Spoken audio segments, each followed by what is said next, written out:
발전과 전력 수송 문제에서 시작하겠습니다. 먼저 1번 그림은 자석 주위에 자기력선을 나타낸 거래요. 그리고 나서 자석의 N극과 S극을 순서 없이 나타낸 것이고 PQ는 자석과 같은 평면 위의 점이다 라고 돼 있죠. 자, 자기장은 어디에서 어디로 흐를까요? 자, 자기장이라고 하는 것은 자석 외부에서는 N에서 S로 흘러요. 그렇기 때문에 지금 자기력선이 이런 식으로 표현이 돼 있죠.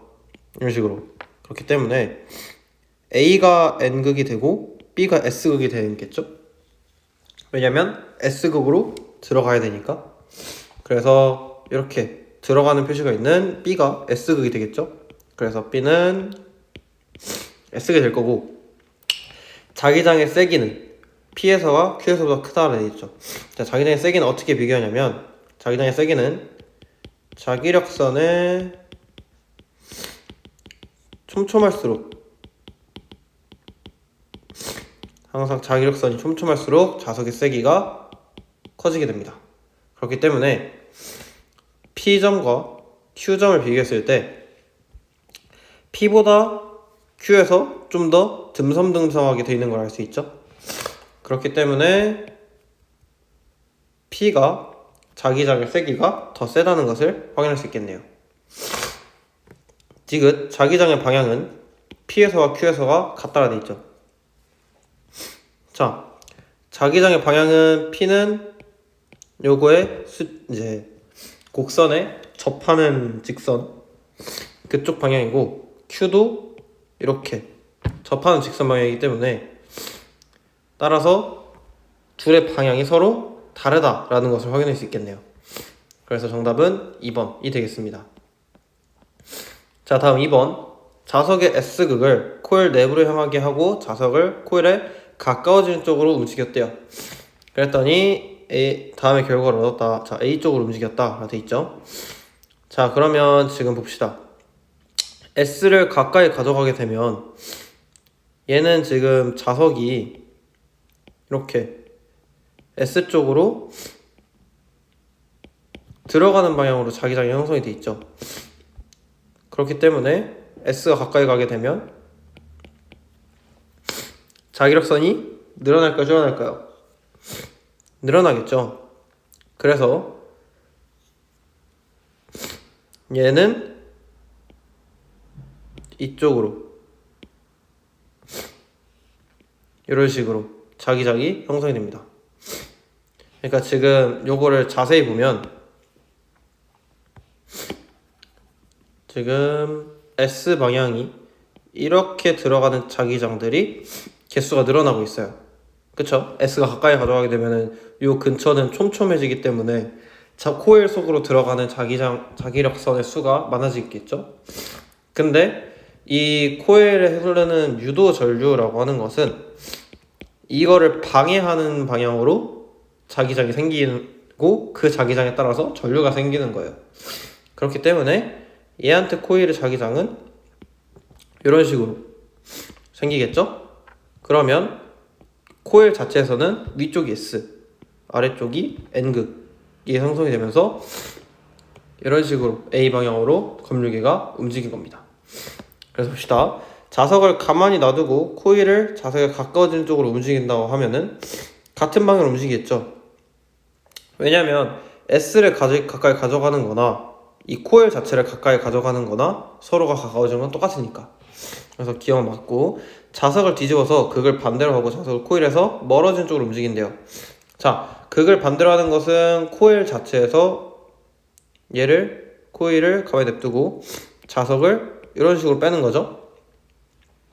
그러면 N극에서 나오는 게 적어지는 거니까 반대로 이런 식으로, 그러니까 이 자기력선이 코일 안쪽으로 들어가는 수가 적어지죠. 그렇기 때문에 아랫방향으로 자기장이 다시 작용을 해서 똑같이 A로 움직일 겁니다. 그래서 니에는 맞는 보기가 되고, 자석과 코일을 서로에 가까워지는 쪽으로 움직인다. 이것도 똑같겠죠?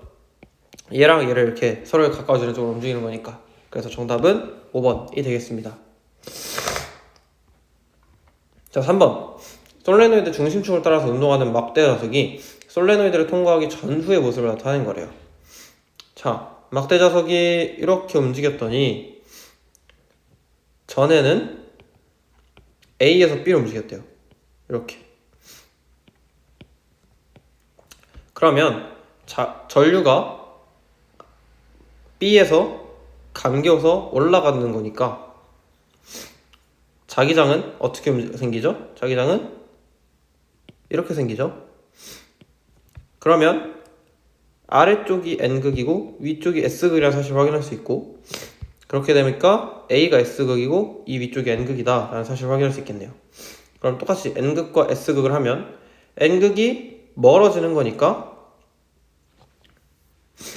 N극이 멀어지게 되면 여기서 나오는 자기력선이 코일 안쪽으로 들어가는 수가 줄어들게 되니까 위쪽 방향으로 자기장이 형성이 되겠죠? 그러면 자기장이 반대 방향이니까 전류도 반대 방향으로 자극이 일어나겠네요. 그렇기 때문에 통과 후에 BGA 방향으로 유도전류가 흐르고 A는 N극이 맞고, 이게 A는 N극이 아니게 되고요. 통과 전후 막대 자석에 작용하는 자기력의 방향은 서로 반대이다. 자, 여기서는 청력이 작용하죠. 근데 여기서는 여기가 S, 여기가 N극이니까 인력이 작용할 거예요. 그렇기 때문에 자기력의 방향은 서로 반대가 되겠네요. 그래서 정답은 4번. 방향만 따지는 거죠. 그렇기 때문에 얘가 청력이니까 막대 자석은 위쪽으로 힘을 받을 거고, 똑같이 여기도 인력이니까 힘을 위로 받겠네요. 그렇기 때문에 방향이 서로 같아야 되겠죠. 정답은 2번이 되겠습니다. 자, 4번. 그림과 같이 수평면 위에 막대 자석에 고정된 수레가 수평면에 고정된 코일에 향해 운동하고 있대요. P점에서 수레 코일은 V, 수레가 P에서 Q까지 이동하는 동안 코일에 저항된 전류가 흘렀다. 자, 보면 지금 이제까지 코일의 자석의 움직임을 봤을 때 가까이 가져가게 되면 청력이 흐르죠. 청력이 발생하죠. 그렇기 때문에 이 자석 수레를 P에서 Q로 가져가게 되면 A쪽 요 가까운 쪽에 N극이 생기고 이쪽에 S극이 생기면서 청력이 생기게 돼요. 근데 이 청력 때문에 요 V 값이 계속 줄어들게 되겠죠. 그렇기 때문에 Q에서 수레의 속력은 V보다 작다가 맞는 보기가 되겠고, 코일에는 어디서 어디로 흐르냐 되어 있죠. 자, 지금 코일의 자기장이 N에서 S, 즉 이런 식으로 흐르겠죠. 자기장이 안쪽에서는 이런 식으로. 그러면 자기장이 저렇게 흐르니까 A쪽에서 이렇게 넘어가겠죠. 왜냐면 자기장이 이렇게 생기면 전류는 위쪽으로, 이 뒤쪽에서는 뒤쪽으로 생기니까. 그렇기 때문에 전류는 A에서 B쪽으로 흐른다 라고 확인하면 되겠고요. P에서 Q까지 이동에 걸린 시간이 커지면 정연료는 전류의 세기도 커진다. 전류의 세기는 시간이 커진다고 해서 커지지 않죠. 오히려 시간이 커지게 되면 전류의 세기는 작아져야 합니다. 정답은 1번. 자, 5번. 그림은 자석이 고정되어 있는 금속고리. 자, 얘가 여기 안쪽을 통과하는 거예요. 그러면 A와 B에 전류가 흐르게 되겠죠? 근데 자석이 P를 지나는 순간 A는 화살표 방향으로 유도 전류가 흐른대요. 그러면 얘가 전류가 이렇게 흐른다는 것은 자기장이 어떻게 흐른다는 거죠? 자기장이 이런 식으로 생긴다는 거죠. 그러면 자기장이 위쪽으로 생겼으니까 가까이 가져가는 얘 자석의 자기장은 이런 식으로 생겨야 되겠죠? 위에가 S, 아래가 S, 밑에 N. 따라서 이 아래쪽에 해당하는 게 N, 위쪽에 해당하는 게 S가 되겠습니다. 그렇기 때문에 X에 해당하는 자석의 극은 N극이다 라고 확인할 수 있고요. 그리고 자석이 Q를 지날 때 자, 이 위치를 지는데요. 그러면 유도 전류는 당연히 A와 같게 흐르겠죠. 근데 지금 P점을 지날 때 A와 같게 흐르는 거지, Q점을 지날 때는 A가 전류가 반대로 흐르겠죠. 즉 자석이 지금 여기가 아니라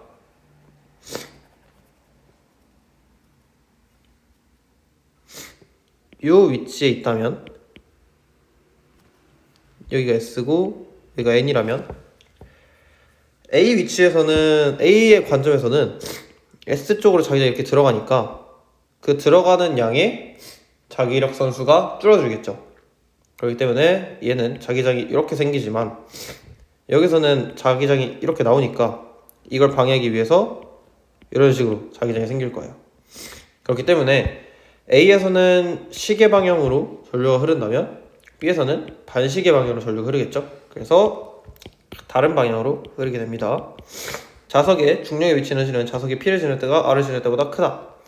자, 여기랑 여기 봤을 때 A 쪽에서는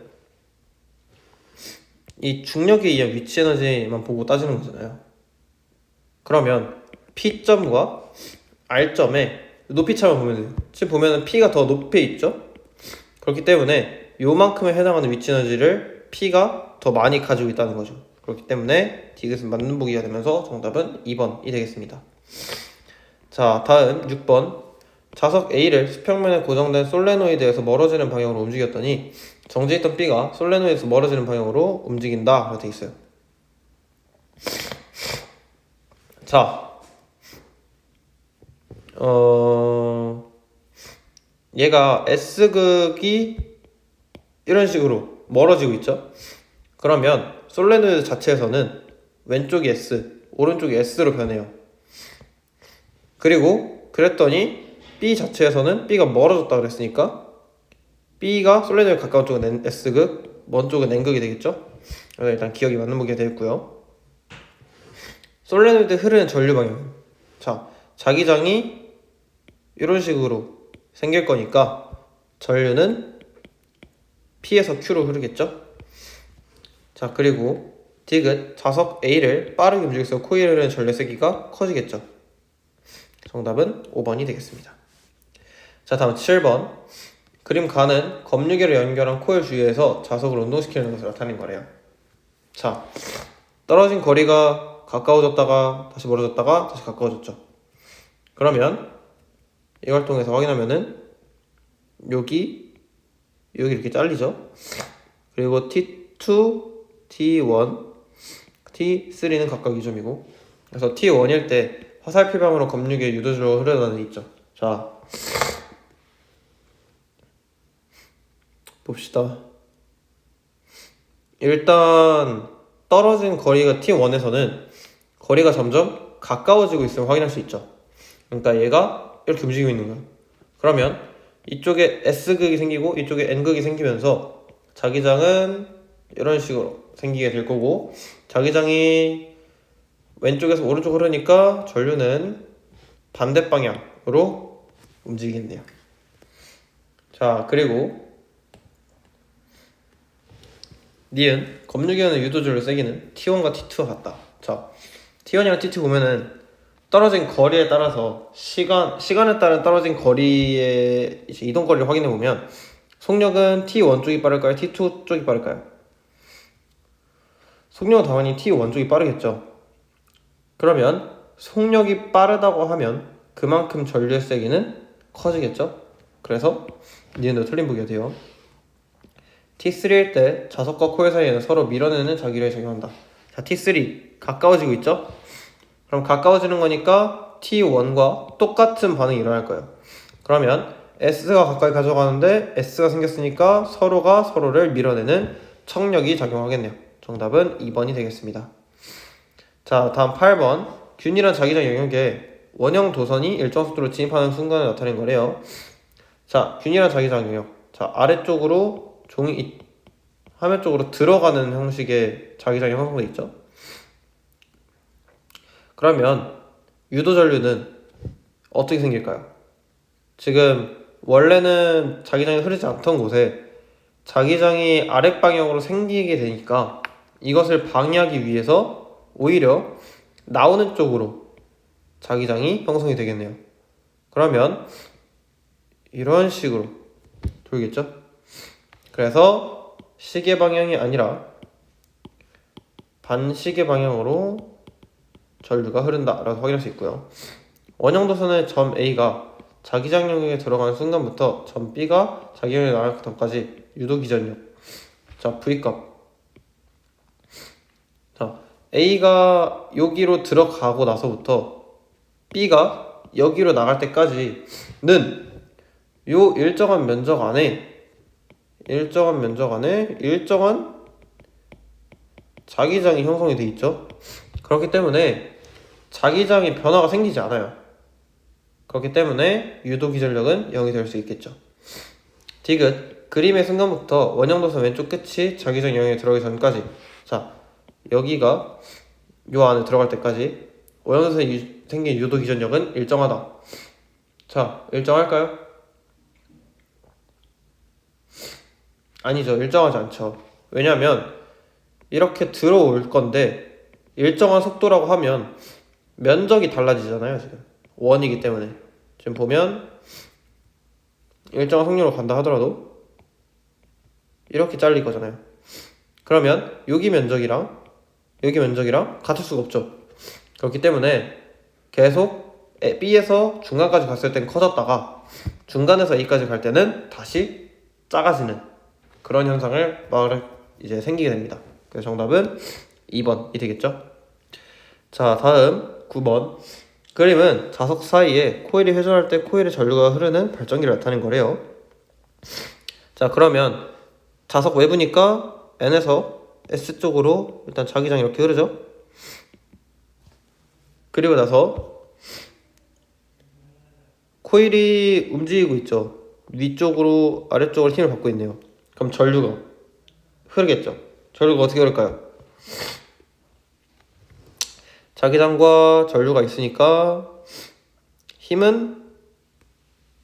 자기장과 힘이 있으니까 전류는 이런 식으로 그래서 여기서 이렇게 가고 여기서 이렇게 가고 그래서 이렇게 흐르는 가 되겠죠. 자 코일 내부를 흐르는 자기장의 세기는 일정할 수가 없죠. 왜냐면 코일이 돌게 되면 그 안에 들어가는 자기력선의 수가 줄어들기 때문에 자기장의 세기는 일정할 수가 없습니다. 자 다음에 니은, 코일에는 자기장 변화를 방해하는 방향으로 유도전류가 흐르겠죠. 이거 이제 유도전류가 흐르는 원리인 거고, 코일을 빨리 회전시켜도 전기 밝기는 일정하다. 일정하지 않죠. 밝아지겠죠. 코일을 빨리 회전시키면 그 변화가 크게 생기는 거고, 변화가 크게 생긴다는 것은 전류의 세기도 커진다는 거예요. 그렇기 때문에 전구의 밝기는 밝아지겠죠. 그래서 정답은 2번이 되겠습니다. 자 10번, 그림 가는 코일이 회전하고 있는 발전기의 모습이래요.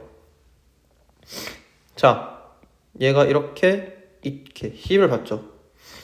그러면 아까랑 똑같겠죠? 그러면 얘가 이렇게 나오는 쪽으로 전류가 흐르겠네요. 그러면 얘가 전류가 이런 식으로 흐르니까 이렇게 흐르겠죠? 그래서 0도에서부터 90도까지, 지금 0도에서 90도라 그러면 0도에서 90도 여기까지 코일을 통과하는 자속은 당연히 증가하겠죠? 왜냐면 이 숫자가 더 늘어나는 거니까.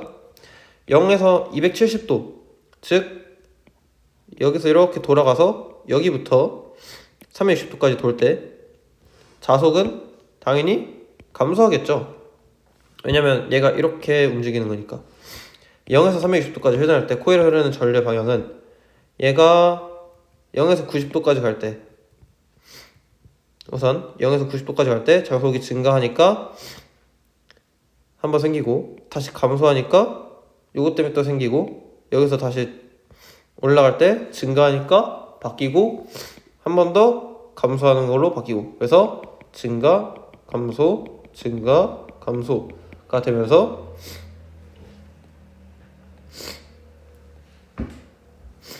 4번 바뀐다 라고 생각할 수 있겠지만, 자, 방향은 여기와 여기에서밖에 안 바뀝니다. 왜 이렇게 되냐면, 지금 보면 얘가 결국에는 여기서부터 여기랑 다시 이걸로 다시 돌아오는 거잖아요. 그쵸? 그러면은 사실상 자속이 증가하고 감소하는 거를 한 번만 반복하겠죠. 보면 얘가 이렇게 해서 이걸 위를 1번이라 하면 아래쪽으로 이렇게 다시 돌아올 때 하면 자기장의 세기가 방향 자체는 어쨌든 이게 세기가 커졌다가 작을 수 있지만 방향 자체는 한 번 끝. 그리고 나서 다시 돌아갈 때 또 한 번이니까 총 2번만 바뀝니다. 정답은 2번이 되겠고요. 11번 가부터 다는 자기장 내 시계 방향으로 코일을 회전시키는 모습을 나타낸 거래요. 가와 다 순간에 전구에 불이 켜졌고 얘랑 얘. 그럼 봅시다.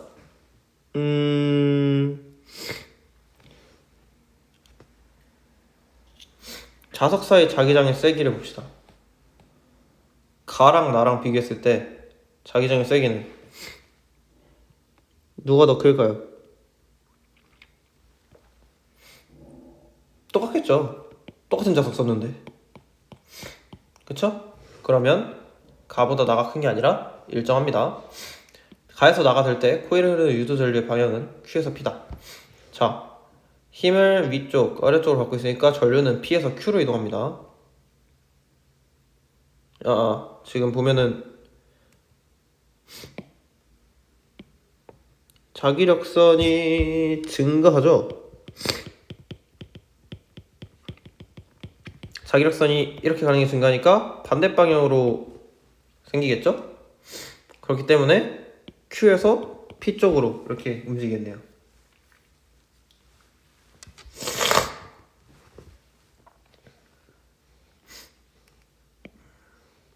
자, 그리고 가에서 다가 될 때까지 자기장이 수직으로 통과하는 토열 단면적은 계속 증가한다. 자, 가에서 다가 될 때까지 자기장이 수직으로 통과한 단면적은 계속해서 증가할 수는 없죠. 자, 가에서 나 갈 때는 증가할 수 있겠지만 나에서 다 갈 때는 감소합니다. 그렇기 때문에 정답은 2번이 되겠죠. 자, 다음 12번. 다음은 휴대전화를 무선 충전하는 원리에 대한 설명이래요. 자, 코일이 있고 자기장이 생기죠. 무선 충전기에서 발생한 자기장이 윗방향으로 흐르고 있으면 내부에 흐르는 유도전류 방향은 이 자기장을 방해하는 방향으로 전류가 흐르겠죠. 그렇기 때문에 A 방향으로 전류가 흐르겠네요. 이것도 이제 봤고요. 이와 같은 현상을 이용한 예로는 마이크가 있죠. 마이크도 전자기 유도를 사용한 거예요. 전자기 유도를 사용해서 이걸로 전기 신호를, 이제 소리를 전기 신호로 바꾼 거죠. 그래서 정답은 5번이 되겠습니다. 13번. 그림은 전구를 연결한 코일 옆에 3개의 막대사로 구성한 바퀴를 회전시키고 있대요. 자, 바퀴의 운동 에너지가 전기 에너지로 전환된다. 이거 맞죠? 바퀴가 지금 돌고 있으니까 운동이 생기고 이걸로 인해서 전류가 생기는 거니까 바퀴의 회전 속력이 빠를수록 코일에 흐르는 유도 전류의 세기가 크다. 자, 바퀴의 회전 속력이 빠르면 가까이 다가가는 것과 멀리 멀어지는 것의 속도가 점점 계속 빠른 거겠죠? 그렇기 때문에 빨리 움직이면 빨리 움직일수록 코일에 흐르는 유도 전류의 세기는 당연히 커지겠네요. 코일에 흐르는 전류의 방향은 변합니다. 왜냐면 N극이 가까워질 때랑 N극이 멀어질 때가 지금 달라지기 때문에 방향은 변합니다. 정답 3번. 14번에 발전기 구조를 나타낸 거래요.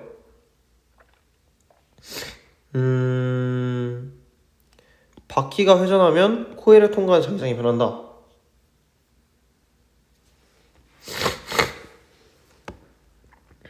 자, 봅시다. 바퀴가 회전하게 되면 어떤 식이 되는 거죠? 표절하면 이 코일을 통과한 자기장에 변화가 생기겠죠. 어쨌든 변화가 생기고 그 유도 전류가 흘러서 전기 에너지가 생성되는 거고, 표절하지 않으면 전구에 불이 들어오지 않겠죠. 당연히. 왜냐면 자기장이 생기지 않으니까. 그러니까 자기장 변화가 생기지 않으니까. 바퀴가 회전하는 속력이 클수록 전구가 더 밝게 빛난다. 이것도 맞죠. 속력은 빠르면 빠를수록 항상 세기는 세지는 거예요. 속력이 빠르면 전류 세기가 세지기 때문에 밝게 더 빛나는 거죠. 정답 5번. 자, 발전소에 생산된 전기 에너지가 가정까지 수송되는 과정을 나타내는 거래요. 변전소 단계마다 전압을 더 높여 송전한다. 전압을 더 높이진 않죠. 변전소마다는. 전압을 높여서 하는 거는 여기 초고압 변전소만 전압을 높이는 거고, 나머지는 차례대로 낮춥니다. 그래서 높이는 건 초고압 변전소, 나머지는 다 낮춰서. 전력 수송 과정에서 도선의 저항으로 열이 발생하여 전력 손실이 생긴다. 이거 맞죠? 송전 전압을 10배 높이면, 자, P VI에서 V 값을 10배 높이면 I 값이 10분의 1로 줄어요. 그러면 P 손실 전력에서는 100분의 1 I 제곱의 R이 되기 때문에 손실 전력이 전체 100분의 1로 줄어듭니다. 그래서 10배가 아니라 100배예요. 왜냐면 P 손실 전력이라고 하는 것은 I 제곱 R로 계산하기 때문에. 그물망 같은 송전 전력만 구축함으로써 효율적인 송전 결론을 선정할 수 있다. 맞죠? 그래서 정답은 3번이 되겠습니다. 16번. 발전소에서 변전소를 거쳐서 일정한 전력을 송전할 때 송전 전압을 높이게 되면 송전소에 흐르는 전력 세기는 감소하고, 위에서 했어요. 송전소에 흐르는 열로 인한 손실 전력 크기도 감소하죠. 송전선에 흐르는 전력 세기가 일정할 때 송전선의 거량값이 어때야 손실 전력이 크죠? 커져야죠. 왜냐면 P 손실 전력의 값은 I 제곱 R이니까. 그래서 감소, 증가. 그래서 정답은 5번이 되겠습니다. 17번. 가에서 발전소에 생산된 전기 에너지가 송전선을 통해 가정으로 공급되는 모습을 도식적으로 나타낸 거래요. P로 일정할 때 송전 전압과 송전선에 흐르는 전력 관계를 나타낸 거고, 손실 전력이 PA, PB다. 자, 송전 전력은 P로 일정하죠. 그러면 VI 값이 일정해야 돼요. 그래서 여기는 2분의 1 I 제로, 여기는 3분의 1 I 제로가 되겠죠. 그래서 손실 전력 계산해주면 PA 값은 저항이 지금 똑같은가요? 똑같은지 모르죠? 뭐 일단 봅시다. A일 때 송전선에 흐르는 전류는 3I 제로다. 맞죠? 아니죠. 3I 제로 아니야. 3분의 1 I 제로죠. 그래, 지금 보면은 송전선이 똑같은 송전선이죠. 그렇기 때문에 송전선 저항을 R이라고 하면 PA는 9I 제로 9분의 1 I 제로의 R 값이고, PB에 대한 값은 4분의 1 I 제로 제곱의 R이 되면서 PA 대 PB는 4대 9가 되겠죠. 자, 그리고 가정에서 공급받는 전력은 A일 때가 B일 때가 서로 같을 수가 없죠. 손실 전력이 생긴다는 건데 원래 P에서 PA를 빼는 것과 P에서 PB를 빼는 것이 같을 수가 없으니까요. 그 정답은 2번이 되겠습니다. 자, 다음 18번. 변압기 A, B에서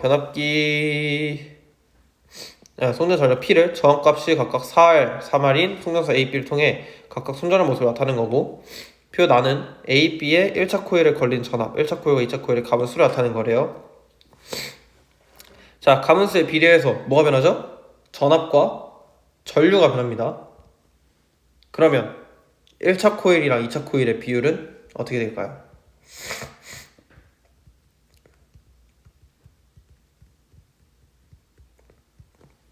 자, 일단 얘가 1차 코일에 걸린 전압이죠. 그러면 100, 이제 가분수를 따지면 150분의 100이 어떻게 돼야 돼요? V분의 V1 V2분의 V가 되겠죠? 그쵸? 지금 요거는 공식입니다. N2분의 N1은 V2분의 V1이고 I1분의 I2가 되는 건 변압기에서의 공식이라고 생각하시면 돼요. 그래서 다시 생각해서 보면 2차 코일에 걸리는 전압을 V2, 여기를 V2 프라임이라고 하면 V2에 대한 값은 100분의 150 V, V2 프라임은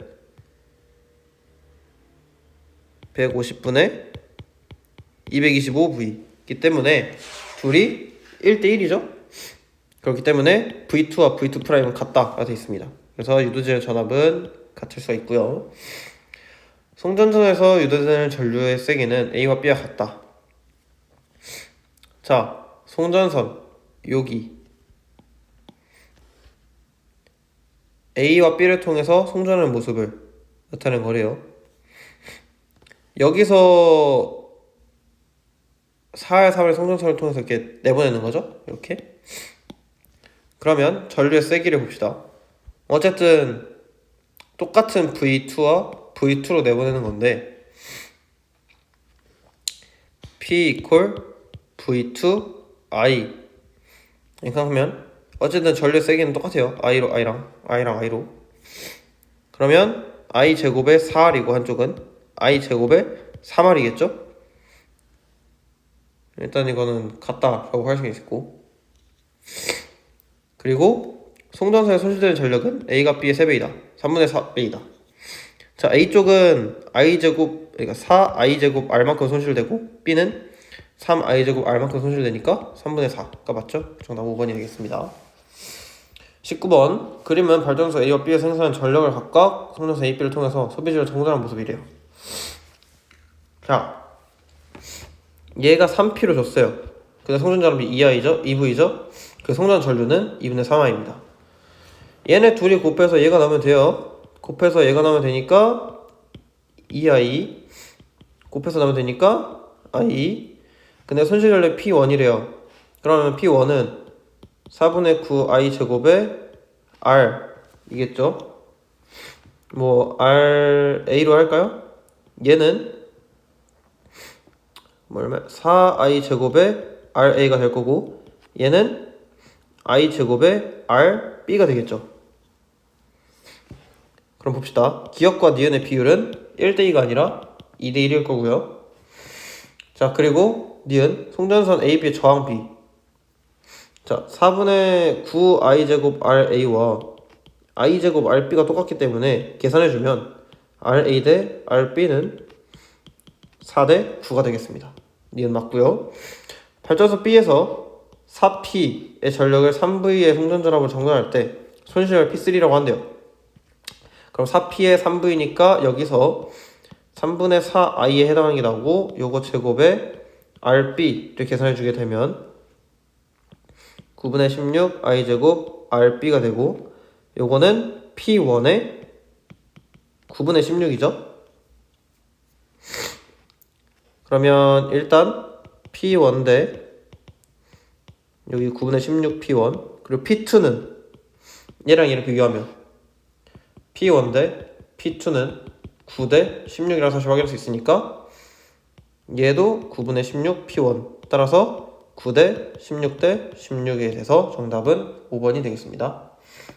자, 다음 20번 가는 송전선 A와 B에 걸리는 전압을 전류의 세기에 따라 나타낸 거고 나는 발전소에서 가정을 보내는 송전 전력을 일정할 때 A, B에서 송전 전력과 송전 전류의 세기를 나타낸 거래요. 자, 그럼 봅시다. 지금 전압과 P0, I0고 얘는 V0, 3I0죠. 그리고 송전 전압이 4V0 이렇게 되니까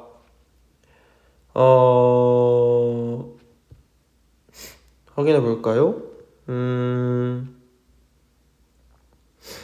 송전선 A와 B에 걸리는 전압을 전류의 세기에 따라 나타낸 거고 나는 보내는 송전 전력이 일정할 때 A와 B의 송전 전압과 송전 전류색이 나타낸 거래요. 그럼 여기 P를 4V0, I0라고 확인할 수 있고 I0에 대한 값은 뭐 찾을 수 있겠죠, 얼마로. 근데 여기서부터 비교해보면 저항이 얘가 스몰 r이라 했을 때 얘는 3분의 1R이죠. 왜냐면은 V0 이퀄 I0의 R이니까.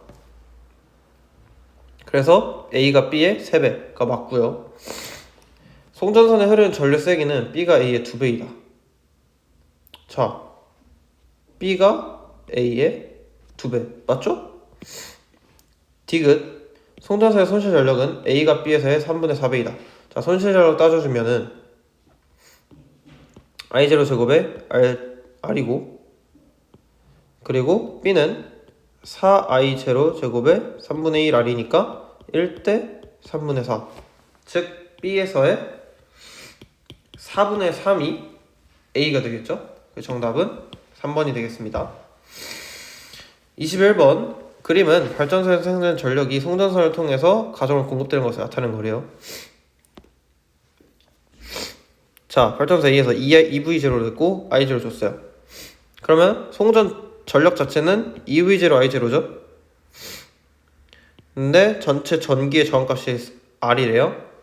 그러면 여기서 I0 제곱에 R만큼의 손실량이 생기겠죠? 그리고 마찬가지로 B도 EV0 IV0로 옮겼어요. 근데 저항값이 2R이니까 2분의 1 I0의 R만큼의 손실량이 생깁니다. 자, 송전 전력은 가할 때와 나일 때가 똑같죠? 손실 전력은 나일 때와 가할 때 2분의 1이고요. 가정에서 할 수 있는 전력은 가할 때가 나일 때보다 당연히 작겠죠. 왜냐하면 손실 전력 자체가 나가 더 작기 때문에. 그래서 정답은 1번이 되겠습니다. 22번 발전소에서 생산 전력 송전할 때 물리량을 나타낸 거래요. 자, 생산 전력이 2000이고 그러면 송전 전압은 여기서는 100이 될 거고 손실 전력이 50 저항이 모두 동일하다고 했으니까 얘 손실 전력 2죠. 그러면 2000에 해당하는 것은 400 곱하기 R 따라서 R 값이 5가 나온다고 확인할 수 있고 5ohm이죠. 그러면 여기도 5ohm이기 때문에 5만이 I 제곱에 5죠. 그럼 I 제곱의 값은 만이라서 I 값은 100이겠죠. 그래서 송전 전류는 100A라고 할 수 있고 송전 전압은 20이라고 할 수 있네요. 그래서 다 더하면 220이 되겠죠. 자, 23번 그림은 변압기의 교류 전원 1차 코일, 2차 코일 저항을 나타낸 거래요. 변압기 1차 코일과 2차 코일의 가문수 비율이 1대4 그럼 전압 비율도 1대4 대신 전류 비율은 반대인 4대1이 되겠습니다. 자, 니은은 그래서 32A가 아니라 4A가 될 거고요. 저항이 흐르는 전류의 세기는 변할까요? 변하겠죠. 지금 보면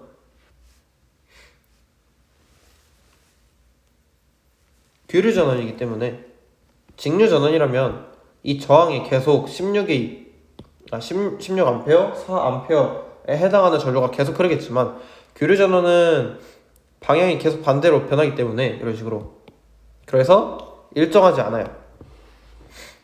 1차 코일의 가문수가 2차 코일의 가문수 많음으로 변압기를 통과하면 전압이 낮아진다. 자, 전압은 오히려 높아졌죠? 리얼 1차 코일에 직류가 흘러도 전자기 유도 현상이 일어난다? 생기지 않겠죠. 왜냐면 직류가 흐르게 되면 이로 인한 자기장 변화가 생길 수가 없어요. 그렇기 때문에 유도 전류가 생기지 않습니다. 그래서 정답은 1번이 되겠죠.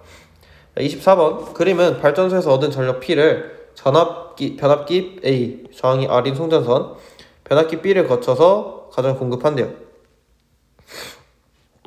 자, 그러면 일단 A는 전압을 증가시킨대요. 그럼 전원을 V라고 하면 N1과 N2의 비율이 1보다는 작아져야 되겠죠. 왜냐면 얘가 V보다 커져야 되니까. 그리고 여기서는 N3, N4 비율은 1보다 커야 되고요. 그렇기 때문에 얘를 이제 반대로 돌려주면 N1분의 N2는 1보다 커야 되고 반대로 N3분의 N4는 작아야 되니까 얘가 맞겠죠. 자, 가정의 저항에 소비하는 전력의 최대값은 P이다. 최대값은 P가 될 수 있을까요?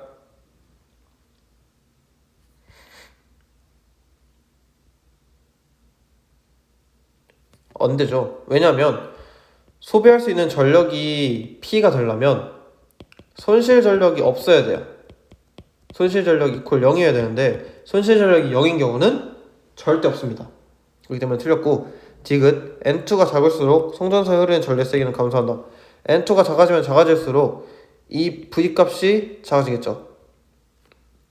그러면 이 1차 코일 N3에 흐르는 V 값도 똑같이 작아질 거고, 그러면 N4에 흐르는 건 더 작아지겠죠. 그러면 전류의 세기는 오히려 커지겠네요. 그렇기 때문에 정답은 2번이 되겠습니다. 25번 효율적이고 안전한 전력 수송으로 대한 설명. 송전 전력망을 거미줄처럼 복잡하게 구축하면 단전의 위험이 작아지겠죠. 지중선에 연결하면 설치하면 자연재해를 대비할 수는 없어도 미관을 살릴 수는 있다. 지중이 땅 안쪽에 형성을 하는 거예요. 그러면 대비할 수가 있겠죠. 송전탑에 걸린 송전선을 점검할 때 전기로 작동하는 로봇은 망가지기 때문에 활용할 수 없다. 안 되죠. 로봇을 하기 때문에 인명사고를 줄일 수 있습니다. 송전 전압을 높이면 전력 사용의 효율을 높일 수 있지만 위험성이 커진다. 맞죠? 송전 전압을 높이게 되면 손실 전력이 줄어들긴 해요.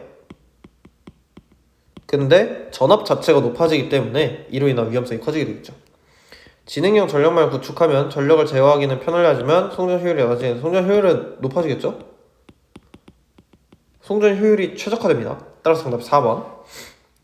자, 26번. 진주와 서제주를 잇는 초갑 진류 송전은 도시적 나타낸 거래요. 자, 송전탑으로 더 많은 전기를 보낼 수 있다? 보낼 수 있을까요? 보낼 수 있겠죠. 왜냐면 초고압 직류 송전이라고 하는 것은 일단 전력 자체가 크기 때문에, 전압 자체가 크기 때문에 손실 전력이 줄어들어요. 손실 전력이 줄어들기 때문에 더 많은 전기를 보낼 수 있겠죠. 초고압 직류 송전 구간에는 전자기파가 발생하지 않습니다. 왜냐면 직류기 때문에 일단 자기장 자체가 자기장 변화가 없어요. 자기장 변화가 없다는 소리는 이로 인해 전류도 발생하지 않는다는 소리고, 따라서 이로 인한 전자기파가 발생하지 않는다는 소리겠죠. 초고압 직류 송전 구간에는 전자기동 현상이 일어나지 않습니다. 마찬가지로 자기장 변화가 없으니까. 정답은 1번이 되겠습니다.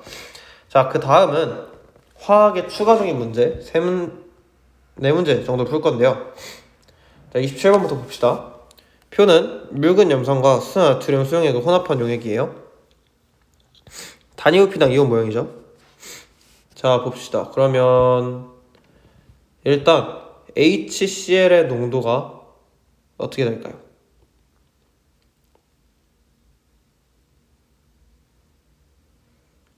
일단 A 혼합 용액 자체에서 단위부피당 이온수가 지금 얘는 6개고 얘는 4개죠. 그렇다는 것은 염화이온이 A에서는 그리고 이걸 보면 염화이온이 Cl-이온이 Na 플러스의 2배라는 사실을 확인할 수 있죠. 양이 단위부피당 이온이. 그렇다는 것은 염산의 농도가 NaOH의 농도의 2배라는 사실을 확인할 수 있죠. 왜냐면 부피가 똑같으니까. 그럼 얘가 만약에 4개 들어가면 얘는 2개밖에 못 들어오는 거예요.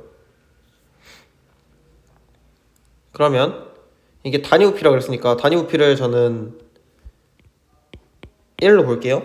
그럼 얘는 20ml죠. 그러면 얘 안에는 CL이 80개 들어있다 생각하고 얘는 40개 들어있다 생각하겠습니다. 그럼 얘는 240개 들어있을 거고, 그러면 30 플러스 X겠네요. 그리고 HCl 수용액 20ml를 완전 중화하고 싶대요. 20ml면 총 160의 H 플러스가 필요하죠. 그러면 40이니까 NaOH가 40ml 있어야 4배가 돼서 160의 OH-가 필요하겠죠. 혼합면들에겐 NaOH의 수용액 부피 X를 구하시오. 자, X 값을 구하고 싶어요. 그럼 30 플러스 X 곱하기 40 B 뭐죠? 얘가 Na 플러스 양입니다. Na 플러스 이온수 X 곱하기 40이죠. 그리고 30 곱하기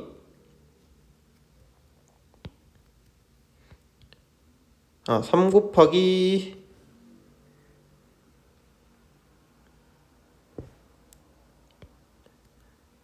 이렇게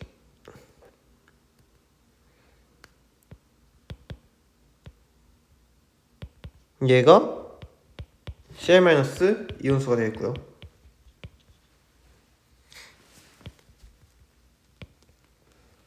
자, 그러면 지금 이온수 자체는 몇 대 몇이죠? 몇 대 몇인지 모르죠 아직. 얘는 4x고 얘는 240이니까. 그리고 나서 단위 부피나 이온수를 봤을 때 Na 대 Cl이 3대 2예요. 그럼 얘랑 얘의 비율이 3대 2죠. 그렇기 때문에 120, 360이 돼야 돼요, 4x가. 그럼 x 값이 얼마죠? 90이겠죠? 자, 28번 표는 농도가 다른 염산과 수나트륨 수용액 부피를 달리해서 혼합한 용액을 대한 자료래요. 자, 얘를 A, 얘 3이 나온다 생각하고 3B, 3B 뭐 얘를 2.5B라 생각하면 생성된 물 분자 수가 2N이죠. 근데 NaOH 수는 그대로인데 HCl 양이 늘었을 때 4N으로 늘어났다고 그랬으니까 A에 해당하는 게 2N이고 여기가 4N이 되겠죠. 그러면 가와 나의 혼합용액에 존재하는 전체 이온수 비는 어떻게 될까요?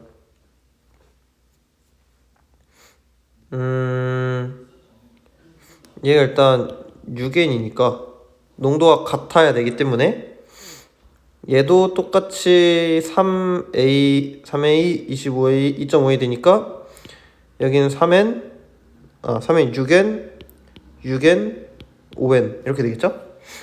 그러면 전체 이온수는 가에서는 Na 플러스 6N, Cl 2N, OH 4N 총 12N 존재하고요. 또 나에서도 똑같이 12N 존재하니까 1대 1이 되겠습니다. 다에서 생성된 물 분자 수는 5N밖에 없죠. 얘 6N이고 얘 5N이니까 그래서 X값이 5N이 됩니다. 다음 29번 그래프는 HCl 10ml에 NaOH를 가할 때 NaOH 부피에 따른 혼합용액의 비율을 구한 거래요. 자, Cl-와 Na 플러스의 수는 결국에는 OH- 수랑 H 플러스의 수 비율을 나타내는 걸 똑같죠? 그럼 1.0이라고 하는 것은 니은에서 정확히 중화가 됐다는 소리죠. 자, 그런데 여기 부분으로 갈 때는 NaOH가 줄어든다 소리니까 상대적으로 산성, 이쪽으로는 염기성인 소리겠죠. 그렇기 때문에 메틸 오렌지를 기억에 떨어뜨리면 빨간색이 나옵니다. 기억부터 디귿 중 혼합용액의 온도가 가장 높은 점은 니은이죠. 중화점. 자, 니은에서 디귿 생성된 물 분자 수는 니은과 디귿이랑 같을 수밖에 없네요. 왜냐면 니은이 중화가 완료가 된 지점이니까 여기서 NaOH를 더 넣는다고 해서 중화 반응이 더 진행될 수가 없죠. 중화 반응은 더 이상 진행될 수가 없다. 그렇기 때문에 니은과 디귿에서는 물 분자 수가 똑같은 양만큼 생기게 됩니다. 자, 다음 30번. 수산나트륨 용액에 묽은 이물소 수용액을 조금씩 넣을 때 혼합력에 쓰여있는 이온수 변화래요. 자, 애초부터 들어있는 거는 수산나트륨이기 때문에 Cn은 Na+, 애초부터 들어있던 A가 OH-, 처음에 계속 증가하는 거는 Cl-, 없다가 나중에 나오는 건 H+죠. 자, 가와 나지면서 생성된 물 분자 수를 비교하면 가랑 나중에 어느 게 더 많겠어요? 당연히 나가 더 많겠죠. 왜냐면 나 지점이 우리가 아는 중화점이니까. 자, A부터 D에 해당하는 이유는 A는 OH-, B는 Cl-, C는 Na+, D는 H+가 되겠습니다. 이상으로 문제 해설 마치겠습니다.